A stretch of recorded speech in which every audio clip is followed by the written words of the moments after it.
Bildiğiniz kimi bu Epstein meselesinde bilirsiniz de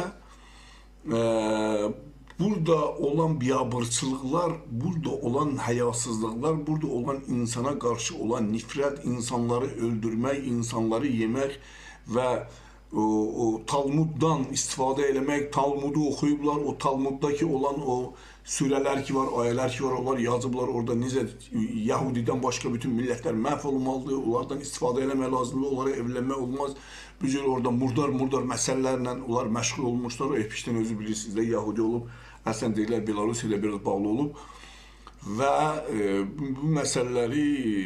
görürük və görürük ki, Qərb istəyir Avrupa'da olsan kral aileleri olsun, ister indiki Amerika'nın rəhbərliyi olsun, siyasi rəhbərliyi, hatta artistler, hatta orada elm adamları da olublar və bütün bunlar hamısı güya bunlar gediblər